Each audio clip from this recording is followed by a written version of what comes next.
Retour dans Regard croisé où nous évoquons le Burkina Faso, réforme académique, 361 nouvelles filières prioritaires créées. Que vise exactement cette réforme académique au Burkina Faso et quels types de filières ont été introduits et pourquoi, Gabin?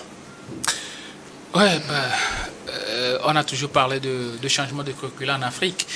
Et donc, je pense que le gouvernement burkinabé a commencé cette réforme-là en choisissant des filières assez bien représentatives des problèmes auxquels nous sommes confrontés sur le continent, surtout auxquels est confronté le Burkina Faso. Parce que la plupart du temps, on étudie dans nos écoles et même dans nos universités des matières qui véritablement ne représentent absolument rien et qui ne nous servent pas véritablement après. Alors, donc, est-ce que vous pouvez être encore un peu plus explicite? Oui, quand vous étudiez la guerre froide, l'histoire géo, des trucs comme ça, vous étudiez le Sandbelt et autres, qu'est-ce que ça vous apporte? Absolument rien du tout. Vous n'êtes pas sans savoir que des entreprises, il faut toujours tirer des leçons des mauvaises entreprises comme des meilleures. Oui, quoi qu'il en soit, le plus important aujourd'hui, c'est que le Burkina a choisi de réformer quand même le système éducatif et surtout de ne pas marginaliser certains secteurs parce que la plupart du temps, on a tendance à penser que certains qui font un certain nombre de métiers, c'est des moins que rien ou bien c'est parce qu'eux n'ont pas étudié qu'ils font ce genre de métier-là. Quand vous prenez vulcanisateur, les gens se disent, ça c'est rien du tout, ce ne sont pas des gens qui comptent véritablement, alors que c'est un secteur assez vital quand même de l'économie. La preuve, les mairies perçoivent quand même des taxes auprès de ces gens-là aussi. Donc quand nous prenons aussi l'agriculture, parce qu'il y a une filière comme ça, l'agriculture, l'agroalimentaire, la plupart du temps on fait l'agronomie dans nos pays. Et la filière avant, c'était l'agronomie beaucoup plus au gouvernement, au Burkina, excusez-moi. Donc aujourd'hui, ce n'est pas seulement l'agronomie, mais on parle de l'agroalimentaire. Vous voyez? Donc on va cultiver, mais on va aussi essayer de transformer les productions sur le territoire burkinabé. Je pense que c'est quelque chose de très important aussi. Il y a l'éthique, nous connaissons, c'est vrai, il y a les techniques d'information et de communication aujourd'hui, mais il faut savoir dans quelle zone il faut les circonscrire. Parce que la plupart du temps, on se sert pratiquement de ces choses-là. Et en Afrique, on fait des bêtises avec. C'est vous soit qui c'est dites pour ça. vilipender les gens, soit c'est pour insulter les gens, soit c'est pour juste danser. Gabin, je ne pense pas que votre affirmation soit prouvée. Mais c'est la réalité. C'est la réalité. Je préfère Combien de jeunes se servent des TIC aujourd'hui pour s'informer comment faire pour que les productions agricoles augmentent? Comment on peut construire des drones agricoles et autres aujourd'hui? Voilà, pas un nombre important. Parce qu'aujourd'hui, quand nous prenons le Burkina, il y a des jeunes, et même pratiquement dans tous les pays africains, il y a de ces jeunes-là qui sont quand même des génies mécaniques, qui construisent des drones et autres là qui peuvent servir dans la production agricole et autres, mais ne sont pas véritablement accompagnés. Donc aujourd'hui, on va circonscrire quand même ce secteur-là et faire appel quand même à ces jeunes qui ont du génie à revendre, de faire en sorte que les TIC puissent mieux nous profiter au lieu de danser à longueur de journée devant la caméra. Alors, ça c'est une partie de la chose. Oui. Je pense que c'est des cas isolés. Il y a aussi la médecine communautaire. Généralisée. Il y a aussi la médecine communautaire et aussi la tradithérapie. Bien sûr. Beaucoup négligent quand même la tradithérapie, ce qui n'est pas du tout normal. On sait très bien le rôle qu'a véritablement joué la tradithérapie dans nos vies, surtout ceux-là qui ont fait le village. Moi, je me rappelle très bien qu'il y avait un ami qui s'est fracturé les pieds quand on jouait au football. On a amené chez une vieille. C'est vrai, on l'a attelé et tout, on a mis les attelles et tout ça, mais on a aussi fracturé le pied d'un poulet. Et au fil du temps, que les os du poulet se soudaient, le pied aussi de notre ami se redressait. Et ça a fonctionné. ça a fonctionné, il n'a plus jamais de ce genre de problème. Ce sont des choses qu'on peut allier aujourd'hui à la modernité pour permettre véritablement le développement de l'Afrique et de nos secteurs. Parce que je pense que le curricula en Afrique doit changer. Et le Burkina a bien commencé de nous montrer la voie. Vivement que d'autres pays aussi se servent de cela. Ça ne sert à rien d'aller à l'école, d'apprendre l'agriculture des États-Unis, alors que nous-mêmes, on ne connaît pas véritablement la composition de notre sol. Et on ne sait même pas ce qu'on peut produire sur ce sol-là pour que ça marche. Donc nous devons changer de mentalité et changer de curricula au niveau de la formation, aussi bien scolaire qu'universitaire. Est-ce que c'est une manière de pouvoir améliorer le système éducatif ou simplement pour lutter davantage contre le chômage, c'est-à-dire pour qu'il y ait plus de produits, c'est-à-dire en termes d'étudiants ayant terminé leur cursus sur le marché qui puissent avoir de quoi pouvoir répondre à leur diplôme? Vous savez, depuis l'avènement du capitaine Ibrahim Traoré au pouvoir, son leadership se distingue par l'audace et la détermination. Il rêve vraiment d'un nouveau Burkina et les 361 filières qu'il vient de lancer en est la preuve. Quand vous prenez un peu les secteurs choisis, vous allez constater qu'il y a les mines et transformations, l'éthique, l'agroalimentaire et l'agro-silvo-pastoral. Et c'est des secteurs dans lesquels le Burkina a vraiment besoin. Et donc, en lançant ces filières, c'est aller dans les pas, dans le sens des pays qui se sont développés aujourd'hui. Quand vous prenez la Corée du Sud, par exemple, en 1950, la Corée du Sud était un pays pauvre. Mais c'est grâce aux réformes académiques qui étaient beaucoup plus axées sur la technologie, la science, qui fait qu'aujourd'hui nous avons ce que nous pouvons constater au niveau de la Corée du Sud. Également, pareil en Chine.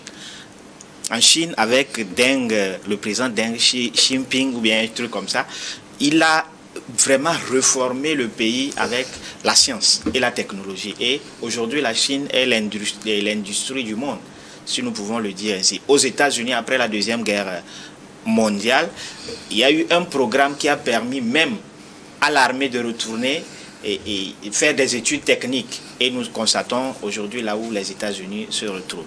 Donc, ces filières qui sont lancées, vous allez constater que d'abord, ils ont essayé d'établir un nouveau calendrier universitaire qui sera beaucoup plus stable, et c'est en fonction des besoins de chaque région qu'ils ont choisi des filières.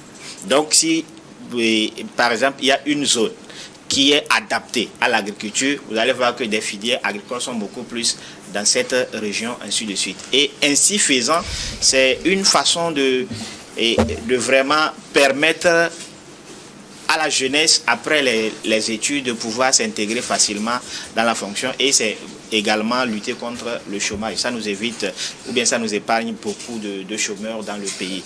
Tout comme M. Gabin le disait, nous avons aujourd'hui des filières dans nos pays africains où nous n'avons pas forcément besoin. Donc, il faut vraiment éliminer ces filières-là pour amener de nouvelles filières, surtout dans l'éthique, dans l'informatique ou dans les zones prioritaires comme l'agriculture, l'industrie, la mécanique, ainsi de suite. Le Burkina a déjà commencé et je pense qu'il serait intéressant que les pays africains puissent emboîter ce pas. Alors Sana, est-ce que c'est une réponse durable au chômage et est-ce que vous pensez que les établissements pourraient relever le défi le défi logistique qui pourrait constituer un frein à tout cela? Parce qu'il ne s'agit pas uniquement de pouvoir avoir des livres ou encore pouvoir donner des leçons. Quand on veut s'aventurer dans des filières précises comme par exemple l'agroalimentaire. Non, vous savez, le plus grand cadre d'expérimentation, c'est d'abord la nature. Hein. Et je crois que à partir de ça, nous savons que nous dépendons beaucoup de la nature dans nos pays et dans cette région. Et le sens des réformes engagées à plusieurs niveaux par le capitaine Ibé Traoré a réellement du contenu. Dans ce sens où celle liée au système éducatif dont nous parlons, c'est d'adapter le système éducatif burkinabé aux réalités locales du Burkina.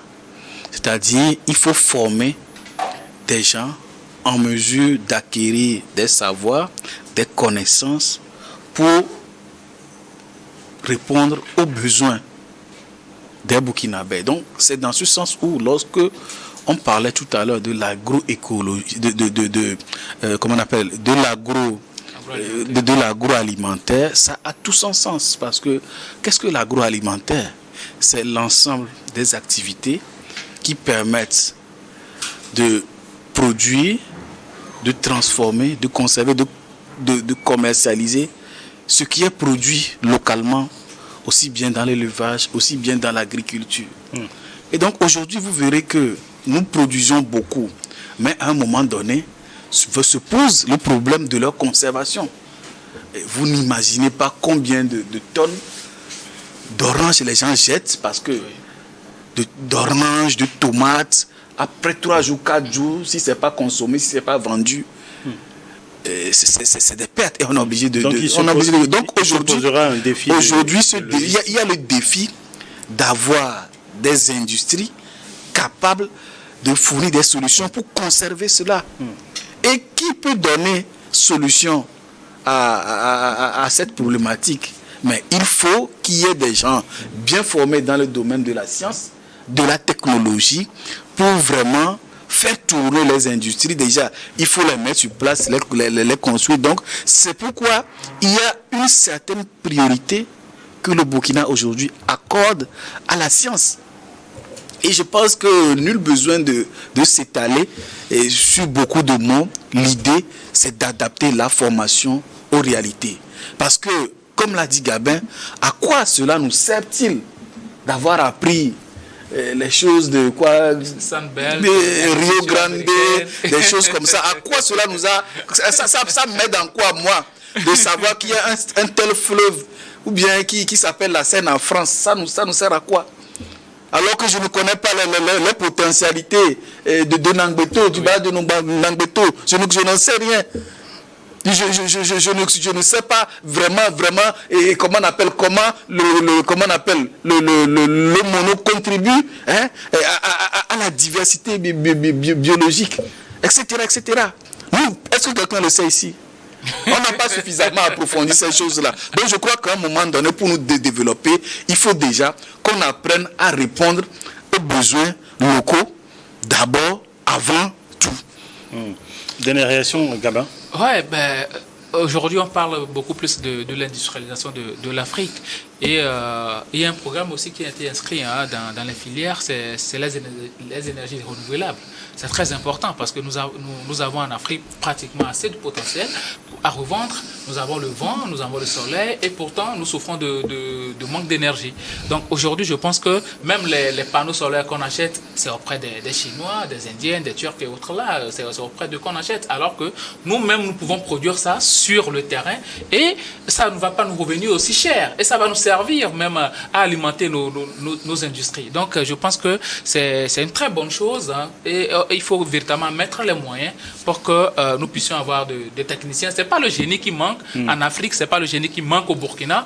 Il y a beaucoup de jeunes qui font de ce genre de choses. Il suffit juste de les accompagner. Vous constatez même dans la plupart des rues africaines, dans nos pays, vous allez voir dans un village un jeune construire un véhicule, mais il n'a pas de moteur à mettre dedans. Un jeune qui fait des drones et autres là, mais bon, il n'y a pas de support. Même sur TikTok, on voit des jeunes qui font des avions qui volent et autres. En gros, au-delà de la formation, donc, il devrait y avoir des subventions pour pouvoir soutenir de tels projets. Forcément, donc c'est pourquoi je parle de moyens. Il faut mettre beaucoup plus de moyens dans ce genre de choses. Et je pense en gros, il ne suffit pas seulement de lancer sa filière, mais aussi de penser à... C'est déjà un pas. C'est déjà un pas que de lancer et mettre les moyens. Je pense que ça va être quelque chose de louable. Et après, bon, d'autres pays africains vont suivre. Vous voulez réagir? Oui, je pense que je vais juste renchérir pour dire que lancer 361 filières, c'est vraiment audacieux. Et cela nécessite à construire de nouvelles infrastructures, rapidement à former et recycler des enseignants, et cela va nécessiter beaucoup de moyens. Bon, je pense que le Burkina est capable de mobiliser ses moyens pour le faire, et au-delà du Burkina, c'est un appel à d'autres pays, particulièrement le Togo également, à s'investir dans ce sens. Comme le disait tantôt Gabin, nous avons le soleil alors que nous souffrons d'énergie. Pourquoi pas réfléchir autrement et vraiment restructurer notre système éducatif? Non, moi je pense que concernant le Togo, il y a des approches. Nous avons les IFED qui sont vraiment des cadres de formation pratique. Mais je voulais quand même ajouter ou bien une anecdote, raconter une anecdote qui va vous faire cette sourire, mais qui a tout son sens. Il s'agit d'un étudiant malien qui allait étudier, qui a eu une bourse pour aller étudier en Russie. Il est parti faire la filière de l'océanographie et il rentre au Mali et il se plaint d'être devenu un chômeur. Il n'y a pas d'océan au Mali, c'est un pays enclavé quand même. Ah voilà, donc c'est ce que je voulais dire. Alors merci quand même Sana pour cette anecdote. C'est la dernière pause d'un regard croisé. On revient tout à l'heure pour évoquer le Togo.